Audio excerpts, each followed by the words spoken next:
പുല്ലിന്റെ അകത്ത് നിൽക്കുന്നോണ്ട് കാണാത്തോണ്ട് ഒരു കൂട്ടമുണ്ട്. സൗണ്ട് കേൾക്കുമ്പോഴത്തേക്ക് കരടി ആ സൗണ്ട് കേട്ട് മാന്തി പിന്നെ ഒരു ഭീകര ഉടുമ്പെന്ന് പറയാം. കാല് സ്ലിപ്പായാലും അങ്ങ് താഴെ ചെന്ന് നിൽക്കുള്ളൂ. കയറ്റം നോക്കിക്കേ.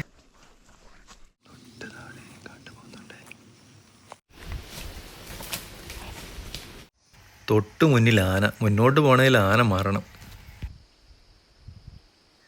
ആന പോകാണ്ട് ഇനി നമുക്ക് ഇവിടെ നടക്കില്ല കേട്ടോ. എല്ലാവർക്കും നമസ്കാരം. പുതിയൊരു വീഡിയോയിലോട്ട് എല്ലാവർക്കും സ്വാഗതം. ഇപ്പം നിൽക്കുന്ന സ്ഥലം എല്ലാവർക്കും മനസ്സിലായെന്ന് തോന്നുന്നു. പെരിയാർ ടൈഗർ റിസർവിലാണുള്ളത്. Border hiking trekking program book ചെയ്തിട്ടുള്ളത്. അപ്പോൾ സമയം ഏകദേശം 8 മണി ആയിരിക്കുകയാണ്. ഇപ്പോൾ സ്റ്റാർട്ട് ചെയ്യും. പോകാനുള്ള 6 പേരും എത്തിയിട്ടുണ്ട്. അപ്പോൾ നമുക്ക് പോയി നോക്കാം അല്ലേ. സ്റ്റാർട്ടിംഗ് പോയിന്റിൽ നിന്ന് കുറച്ച് കോളനികളൊക്കെ കടന്നാണ് ഇതാ കാടിനുള്ളിലോട്ട് കിടക്കുന്നത്. കാടിനുള്ളിലോട്ട് കയറിയപ്പം തന്നെ ആദ്യം കാട് വിരുന്നൊരുക്കി എന്ന് പറഞ്ഞാൽ ഒരു ചെങ്കീരിയായിരുന്നു. ഏഷ്യയിലെ കീരിവർഗത്തിൽ ഏറ്റവും വലിപ്പമുള്ള ഇനമാണ് ഈ ചെങ്കീരി. ഈ കീരിയുടെ കളർ കണ്ടോ, ഇതുപോലെ ഒരു തവിട്ട് കളറായിരിക്കും, ഒരു ചുവപ്പ് കൂടി ഒരു തവിട്ട് കളർ. ഇതാണ് ഇതിൻ്റെ ഭംഗി.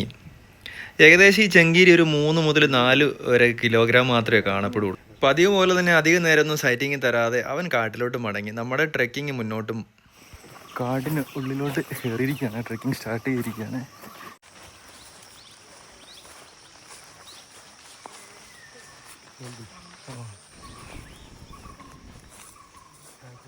പോകുന്ന വഴിക്ക് നോക്കി കടുവയുടെ പഗ്മാർക്ക്.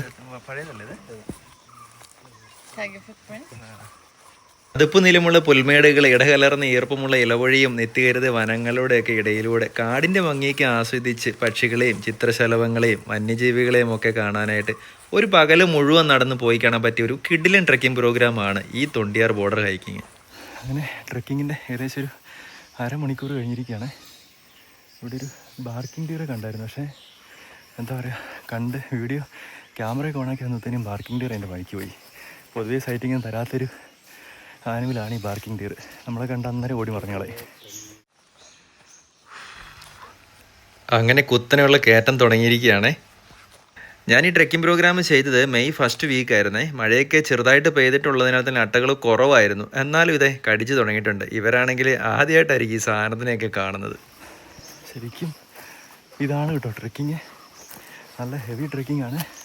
പ്രായമായാലും എന്തെങ്കിലും കാലിനും നടുവിനൊക്കെ ആളുള്ളവരൊന്നും തീർച്ചയായിട്ടും ഈ പ്രോഗ്രാം ചൂസ് ചെയ്യരുത് കേട്ടോ. കാട്ടിലെ പൂക്കൾ കാണാൻ എന്ത് ഭംഗിയാണല്ലേ. ഇങ്ങനെയുള്ള ട്രെക്കിങ്ങിൽ നമുക്കെന്താണെന്ന് വെച്ച് കഴിഞ്ഞാൽ എത്ര ദൂരം നടന്നാലും നമ്മൾ മടുപ്പറിയില്ല.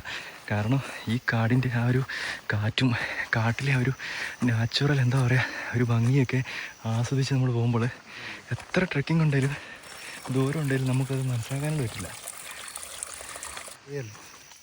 അത് ട്രീഫയാണ്. ഈ ഒരു ട്രെക്കിങ്ങിൽ ബ്രേക്ക്ഫാസ്റ്റ് ഇൻക്ലൂഡാണ്. ബ്രേക്ക്ഫാസ്റ്റ് ലഞ്ചും ഇൻക്ലൂഡാണ്. അവിടെ നിന്ന് ഒരു ബാഗും ഒരു ടിഫിൻ ബോക്സും പിന്നെ ഒരു കുപ്പി വെള്ളവും പഴവും അങ്ങനെ 1-2 ഫ്രൂട്ട്സ് എന്തെങ്കിലുമൊക്കെ ഉണ്ടാവേ.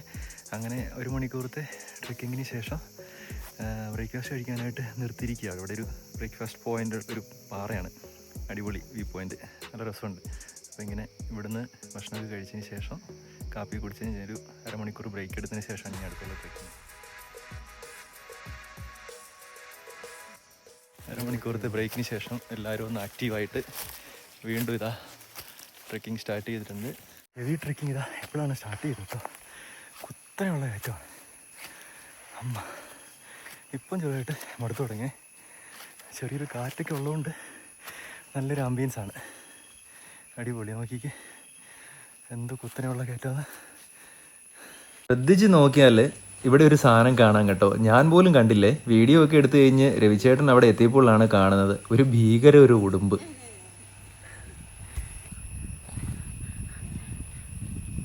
നനങ്ങാണ്ട് കിടക്കുന്ന നേരെ എന്തെങ്കിലും തിന്ന് കിടക്കണോ.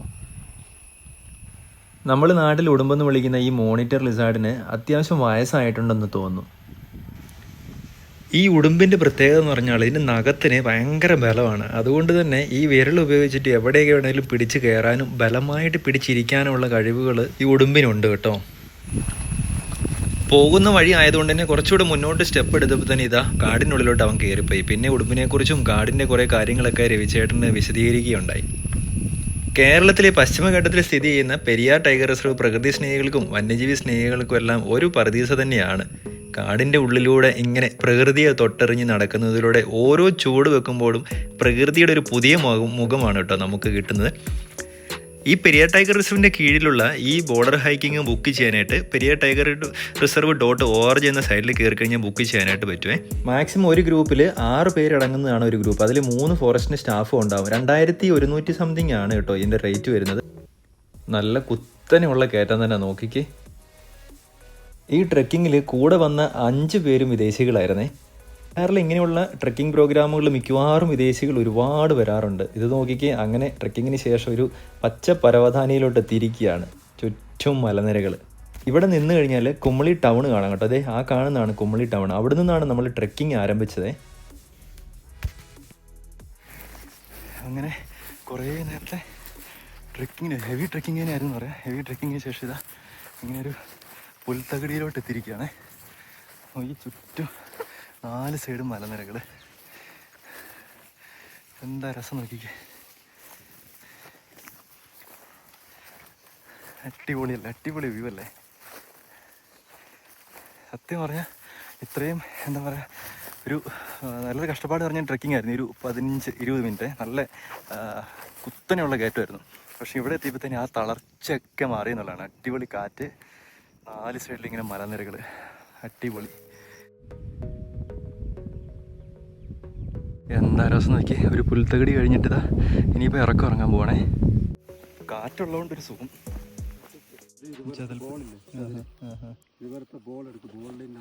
അത് ചതലിന് അങ്ങനെ ബോളുണ്ടല്ലേ? ഇത് മണ്ണിനടിയിൽ ഒരു കാര്യം വണ്ടായത്. ഇത് വണ്ട് വെച്ച് ഇതിനകത്ത് വെച്ചിട്ട് ഒരു ഈച്ച കൂട് കൂട്ടി അതിനകത്തോട്ട് ഇരിക്കുന്നതാണ്. എന്നിട്ട് അത് മാന്തിയിട്ട് അല്ല, ഈ ചെതൽപ്പിട്ടല്ല, ചെതലിൻ്റെ ഇതിനകത്തൊരു ഈച്ചയാണ്. വണ്ട് പോലെ ഉണ്ടാവും. അത് ഇതിനകത്ത് കൂട് വെക്കുന്നത് ചാണകം ഉരുട്ടിക്കൊണ്ട് മെഴുകിയിട്ട് അതിനകത്ത് കയറിയിരിക്കും. അതിലൊരു സൗണ്ട് കേൾക്കുമ്പോഴത്തേക്ക് കരടി ആ സൗണ്ട് കേട്ട് മാന്തി ഇതിനെ പറിച്ചെടുത്ത് ഇതിനകത്തൊരു ഈച്ച കാണും. 2, 3, 5 ഈച്ച കാണും.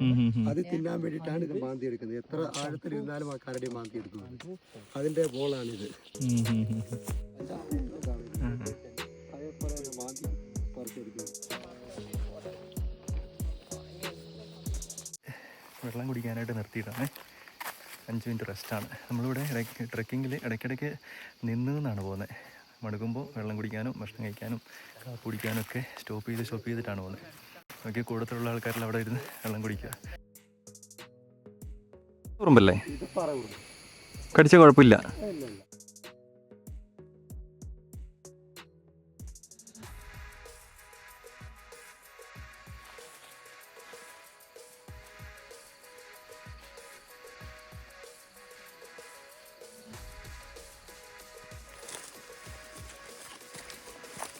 കടുവ പിടിച്ചതിന് നമ്മൾ ഇത് ബോഡി ഇത് കിട്ടിയായി കാണുന്നത് നോക്കിയല്ലേ തിന്നതിൻ്റെ.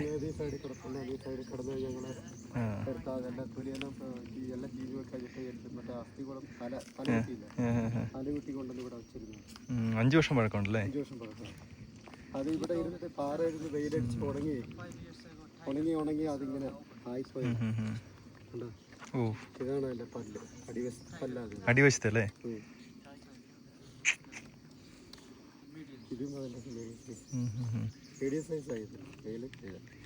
എന്താ മീഡിയം സൈസ്? ആന.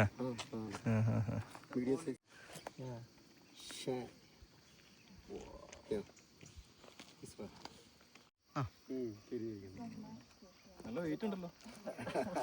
ആനയുടെ പല്ലിതാ, 5 വർഷം പഴക്കമുള്ള ആനയുടെ പല്ല. ടൈഗർ പിടിച്ചല്ലേ? ടൈഗർ പിടിച്ചാന്ന് പറഞ്ഞു കേട്ടോ.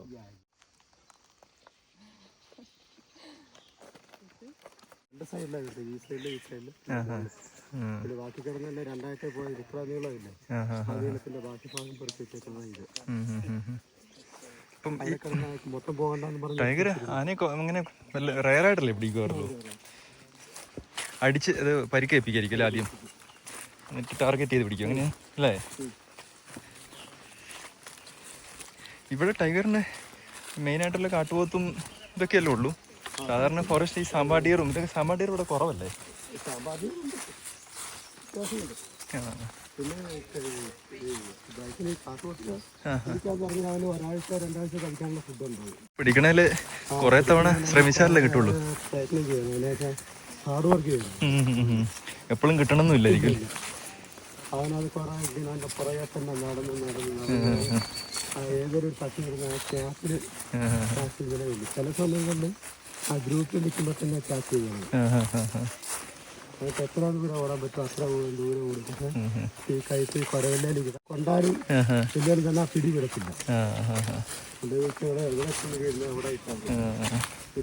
പരിക്കുകളും പറ്റുമായിരിക്കും. പരിക്കുകളും പറ്റും. പക്ഷെ അത് നീർനടന്മാർ കാടുകളും വരെ ആ കടി കിടക്കില്ല. കടി വിറ്റ് കഴിഞ്ഞാൽ ഇവൻ പാടി പോകും. അതുകൊണ്ട് കടി കിടക്കില്ല. തട്ടുന്ന് ബോധ്യമായെങ്കിൽ മാത്രമേ കടി വിടുള്ളൂ. കടിഞ്ഞോലും ചക്ക ഇതെല്ലാം കരടി തിന്നുമല്ലേ? ഇതെല്ലാം മാന്തി വെച്ചിട്ടുണ്ടല്ലോ.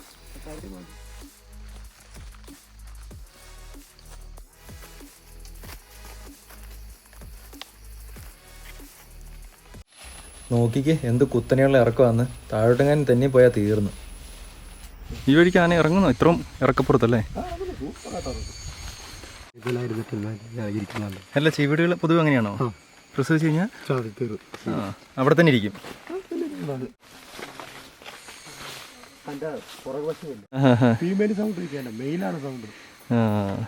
ഫീമെയിൽ സൗണ്ട് വെക്കൂല. ട്രെക്കിങ്ങിൽ 2 ഗൈഡ് ഒരു ബീറ്റ് ഓഫീസറുമാണ് ഉണ്ടാവുക. ഇതിൽ വരുന്ന ഗൈഡ് എല്ലാ കാര്യങ്ങളും പറഞ്ഞു തരുമെന്നുള്ളതാണ്.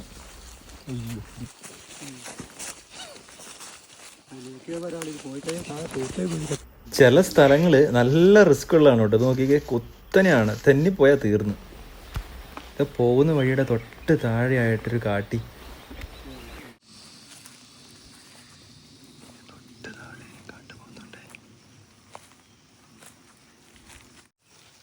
നമ്മൾ ഈ ട്രെക്ക് ചെയ്ത് പോകുന്നതിൻ്റെ വഴിയുടെ തൊട്ടടുത്തായിരുന്നേ. അതുകൊണ്ട് തന്നെ മാക്സിമം സൗണ്ടൊന്നും ഇല്ലാണ്ടായിരുന്നു വന്നത്. പക്ഷേ അത് തിരിച്ചറിഞ്ഞെന്ന് തോന്നുന്നു. ജീവനും കൊണ്ട് ഓടിയെന്ന് വേണം പറയാൻ.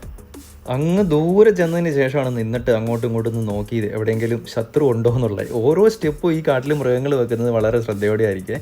എന്നാലൊരു ബിഗ് സൈസ് മെയിൽ കാട്ടിയായിരുന്നത്. അങ്ങനെ നമ്മളൊരു ട്രെക്കിങ്ങിന് ശേഷം നല്ലൊരു അടിപൊളി ഇറക്കത്തിന് ശേഷം ഒരു പച്ചപ്പരവതാനി നോക്കിക്കേ, നല്ല പച്ചപ്പ്. ഒരു പുൽമൈതാനിയിലോട്ടാണ്. എന്താ രസമല്ലേ? നല്ല തണുത്ത കാറ്റുമുണ്ട് ഇവിടെ. അടിപൊളി വൈബ്.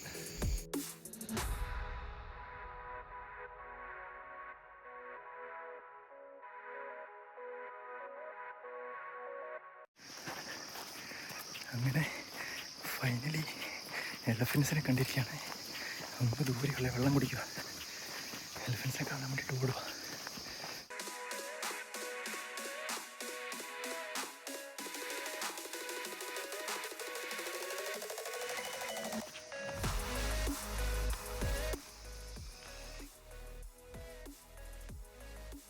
ട്രെക്കിങ്ങിനിടയിൽ ആനയെ കാണുമെന്ന് പറഞ്ഞാൽ ഒരു ലക്ക് തന്നെയാണ്. എന്താണെങ്കിലും നമുക്കത് കിട്ടിയെന്നുള്ളതാണ്. ട്രെക്കിങ് സ്റ്റാർട്ട് ചെയ്തപ്പം തന്നെ ഇവിടുത്തെ ഗൈഡിനോട് ചോദിച്ചിരുന്നു, ആനയെ കാണാൻ പറ്റുമോ? ഉച്ച സമയം ആയതിനാൽ അത്യാവശ്യം ചൂടുണ്ടായിരുന്നേ. അതുകൊണ്ട് നോക്കിക്കേ, മഡ് ബാത്ത് ചെയ്യുന്നേ. മഴയൊക്കെ പെയ്ത് നിൽക്കുന്നതുകൊണ്ട് തന്നെ ഈ തളിർത്ത പുല്ലുകളുണ്ടായി. അതിങ്ങനെ പറിച്ചിട്ട് അതിൽ മണ്ണ് കൊട്ടിക്കളഞ്ഞിട്ട് തിന്നുകയാണ്.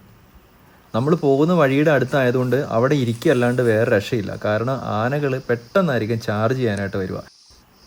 ഇങ്ങനെ കൊടും കാടിൻ്റെ ഉള്ളിൽ ട്രെക്ക് ചെയ്ത് പോയിരുന്ന് ഇതുപോലെ വന്യമൃഗങ്ങളെ കാണാനൊക്കെ വേറെ എവിടെ അവസരം കിട്ടാനാണല്ലേ?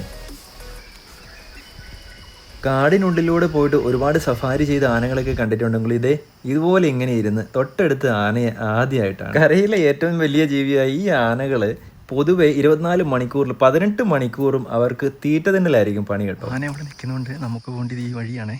ഈ കാണുന്ന ഈ വഴി ഇതുണ്ടോ, ഈ വഴിയാണ് ഇതിലേ പോകേണ്ടത്. ആന അവിടെ നിൽക്കുന്നതുകൊണ്ട് നമുക്കൊന്നും പോകാൻ പറ്റത്തില്ല. എന്തായാലും ഇരുന്നുകൊണ്ടും കിടന്നുകൊണ്ടൊക്കെ ആന പുല്ല് തിന്നുന്നത് കണ്ടിങ്ങനെ ഇരിക്കുവോ കിടക്കുവോ. അടിപൊളി. ആനയെ കണ്ടില്ലെന്നുള്ള കാണുമായിരുന്നുള്ള ടെൻഷനായിരുന്നു. അങ്ങനെ ഇതാ കുറേ നേരത്തെ കാത്തിരിപ്പിന് ശേഷം ആന ഇതാ ഓപ്പോസിറ്റ് സൈഡിലെ അപ്പുറ വശത്തോട്ട് നീങ്ങിയേ. അപ്പം നമ്മുടെ ട്രെക്കിങ് മെല്ലെ ഈ സൈഡിൽ കൂടെ ഒച്ചയൊന്നും ഇല്ലാണ്ട് നടന്ന് നീങ്ങി. ഇത് കണ്ടോ, ഇത്ര അടുത്താണ് കേട്ടോ ആനയുള്ളത്. നമ്മൾ ട്രെക്ക് ചെയ്യുമ്പോൾ ഗൈഡ് ഒരാൾ മുന്നിലും നടുക്കായിട്ടും പിന്നെ ബീറ്റ് ഓഫീസർ പുറകിലും ഉണ്ടാവും. നല്ല സേഫ്റ്റിയോട് കൂടെയാണ് ട്രെക്കിങ്ങിൽ നമ്മളെ ഇവർ കൊണ്ടുപോകുന്നത്. എന്തൊക്കെയാണെങ്കിലും വന്യജീവിയാണ്, അതുകൊണ്ട് റിസ്ക്കുമാണ് കേട്ടോ. ആനകൾ അവരുടെ ചെവി എപ്പോഴും ആട്ടിക്കൊണ്ടിരിക്കുന്നതിന് കാരണം എന്ന് വെച്ചാൽ ഇവർക്ക് വേർപ്പ് ഗ്രന്ഥികൾ വളരെ കുറവാണ്. അതുകൊണ്ട് ശരീരത്തിൽ താപനില കുറയ്ക്കാൻ വേണ്ടിയിട്ടാണ് ഇങ്ങനെ ചെവി ആട്ടുന്നത്. ആന അപ്പുറത്തോട്ട് മാറി സമയം നോക്കിയിട്ട് ഈ സൈഡ് വഴി നടക്കുക. എന്താ സീൻ നോക്കിക്കേ, സൂപ്പർ. ട്രെക്കിങ്ങിൽ ഇത്ര അടുത്ത് ആന ആദ്യമായിട്ടാണ് കേട്ടോ കിട്ടുന്നത്. വ്യൂ നോക്കിക്കേ, സൂപ്പർ അല്ലേ. അതിൻ്റെ കുറച്ച് അപ്പുറമായിട്ട് കാട്ടുപന്നിയും ഒരുപാട് കരിങ്കൊക്കുകളൊക്കെ ഉണ്ടായിരുന്നേ. അങ്ങനെ ഇതാ പുൽമൈതാനിൽ നിന്ന് നമ്മൾ വീണ്ടും കാടിനുള്ളിലോട്ട് കയറുകയായി. കാടിനുള്ളിലോട്ട് കയറിയപ്പോൾ തന്നെ മലയണ്ണാൻ്റെ സൗണ്ടാണെന്ന് തോന്നുന്നു, നോക്കിക്ക്. അങ്ങനെ ഇതാ കാടിനുള്ളിലോട്ട് കയറിയപ്പോൾ തന്നെ മരത്തിൻ്റെ മുകളിൽ കരിങ്കുരങ്ങളുണ്ടായിരുന്നേ. അതിൻ്റെ ഇതാ തൊട്ടടുത്ത് തന്നെ മലയണ്ണാൻ കിടന്ന് ഉറങ്ങുന്നു, നോക്കിക്ക്. ഓരോ അനക്കവും ഇല്ലെന്നുള്ളതിനെ തൊട്ടടുത്തായിരുന്നേ. ആശാൻ ഉറക്കമാണെന്ന് തോന്നുന്നു. അങ്ങനെ വീണ്ടും ഇതാ ആ കാട് കഴിഞ്ഞ് വീണ്ടും നമ്മൾ വാട്ടർ ബോഡീൻ്റെ സൈഡിലൂടെ ട്രെക്ക് ചെയ്യുകയാണേ. അങ്ങനെ ഒരുപാട് നേരത്തെ ട്രെക്കിങ്ങിന് ശേഷം ഇതാ നമ്മൾ ലഞ്ച് ടൈമിനായിട്ട് പോവുകയാണ്. ലഞ്ച് ടൈമും വിശ്രമിക്കുന്നു ഇതാ ഇവിടെയാണ്. ഫോറസ്റ്റുകാരുടെ ഒരു ബിൽഡിംഗ് ആണത്. ഇവിടെ അവർ ഡ്യൂട്ടിക്കാരുണ്ടാവേ. രാത്രി 24 hours ഫോറസ്റ്റിൻ്റെ ആൾക്കാരുണ്ടാവും. നമ്മൾ ലഞ്ച് കഴിക്കാനായിട്ട് ഇരിക്കുന്ന സ്ഥലം നോക്കിക്കുക, എന്താ വ്യൂ നോക്കിക്കുക. ഏകദേശം 1 മണിക്കൂറോളം റെസ്റ്റ് ചെയ്തതിന് ശേഷം വീണ്ടും ട്രെക്കിങ് സ്റ്റാർട്ട് ചെയ്തേ. 5 വർഷം പഴക്കമുള്ളതാണ് കടുവ പിടിച്ച. കാടിൻ്റെ ഭംഗി എന്ന് പറയുന്നത് ഓരോ ഏരിയയിലും ഓരോരു സൗന്ദര്യമാണ്. ഇത് നോക്കി, ഇത് ഇവിടെ വേറൊരു ഭംഗിയാണ് കാടിൻ്റെ. അങ്ങനെ ആദ്യമായിട്ട് ഇതാ മ്ലാവിൻ്റെ സൈറ്റിങ് കിട്ടിയിരിക്കുകയാണ്. സാമ്പാടിയർ ഒരു കൂട്ടം ഉണ്ടായിരുന്നേ. നമ്മൾ വരുന്നത് കണ്ടിട്ട് നോക്കി നിൽക്കുകയാണ്, അലർട്ടായിട്ട് നിൽക്കുകയാണ്. ഇപ്പോൾ ഓടും തോന്നും. ദേ ഓട്ടം തുടങ്ങി. ഒരുപാടെണ്ണം ഉണ്ടായിരുന്നേ. കാടിനുള്ളിലൂടെ ഈ ട്രെക്കിംഗ് എന്ന് പറയുന്നത് എങ്ങനെയാണ്, ഓരോ സ്റ്റെപ്പും നമ്മൾ ഓരോ കാഴ്ചകളായിരിക്കും നമുക്ക് കിട്ടും.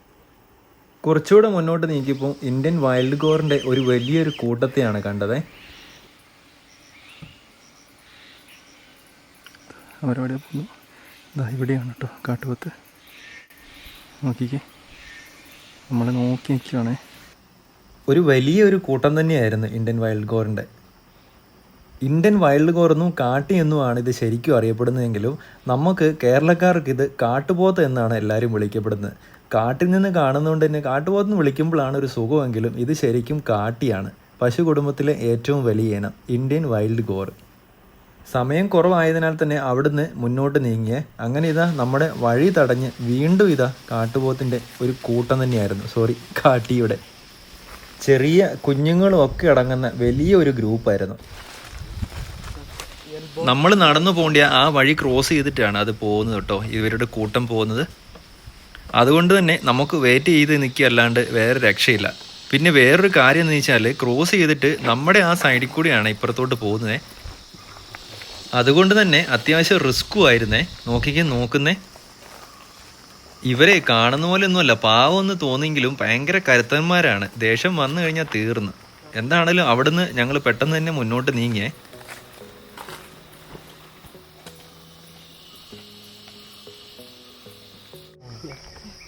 മലബാർ ഡ്രോഗണാണ്. വീണ്ടും ഇതാ മലയണ്ണേനെയാണ് കണ്ടത്. ഈ മലയണ്ണേൻ്റെ പ്രത്യേകത എന്ന് വെച്ചാൽ ഇവർ കൂട് വെക്കുമ്പോൾ 3ഉം 4ഉം കൂട് വെക്കുവേ. കാരണം എന്ന് വെച്ചാൽ ശത്രുക്കളിൽ നിന്ന് അവരുടെ കുഞ്ഞുങ്ങളെ രക്ഷിക്കാനായിട്ട്. എവിടെയാണ് ഇരിക്കുന്നത് നമുക്ക് കാണാനായിട്ട് പറ്റില്ല, മനസ്സിലാക്കാനായിട്ട് പറ്റില്ല. അങ്ങനെ മുന്നോട്ട് നീക്കുമ്പോൾ വീണ്ടും ഇതാ കാട്ടിയുടെ ഒരു ഗ്രൂപ്പിനെയാണ് കാണാനായിട്ട് പറ്റിയത്. അതും ഇതേ നമ്മൾ പോകുന്ന വഴിയുടെ സൈഡിൽ തന്നെ. ഒരുപാട് ഇന്ത്യൻ വൈൽഡ് ഗോറിനെ കാണാനായിട്ട് പറ്റിയെന്നുള്ളതാണ്. ഈ ഈവനിങ് ടൈം ആയതുകൊണ്ട് ശരിക്കും പറഞ്ഞാൽ ഈ ഒരു സമയത്താണ് ഇനിയിപ്പോൾ സൈറ്റിങ് കിട്ടുക. ഒരുപാട് എണ്ണം ഉണ്ടായിരുന്നേ. പശു കുടുംബത്തിലെ ഏറ്റവും വലിയ ഇനമെന്ന് പറഞ്ഞല്ലോ. അതുകൊണ്ട് തന്നെ കാണാൻ നമ്മുടെ നാട്ടിലെ പശുക്കളെ പോലെയൊന്നും തോന്നിയെങ്കിലും വന്യജീവി ആയതുകൊണ്ട് നമുക്ക് ഇവരെ പേടിക്കേണ്ടതുണ്ട്. പൊതുവെ ഫീമെയിലിന് ഇതുപോലെ ചെറിയൊരു ബ്ലാക്കും പിന്നെ ഒരു ബ്രൗണും കൂടിയിട്ടുള്ളൊരു നിറമായിരിക്കും. എന്നാൽ മെയിലിനാണെങ്കിൽ നല്ല ഷൈനായിട്ടുള്ള അടിപൊളി ബ്ലാക്ക് കളറായിരിക്കും. എല്ലാം പേടിച്ചിട്ടാണ് തോന്നുന്നത്. ഓടി കാടിനുള്ളിലോട്ട് പോകുന്നു. നമ്മുടെ ട്രെക്കിങ്ങിൻ്റെ ഏകദേശം ടൈം കഴിയാനായതുകൊണ്ട് തന്നെ ഈ ഒരു സ്ഥലം വരുന്നത് പറഞ്ഞാൽ ഗ്രാമത്തിന് വില്ലേജിൻ്റെ തൊട്ടടുത്തായിട്ടാണ്. അതുകൊണ്ട് പട്ടിയുടെയോ വേറെ അവിടുത്തെ എന്തോ ശബ്ദം കേട്ടിട്ട് പേടിച്ചിട്ട് ഓടുകയാണ് അവിടുന്ന്.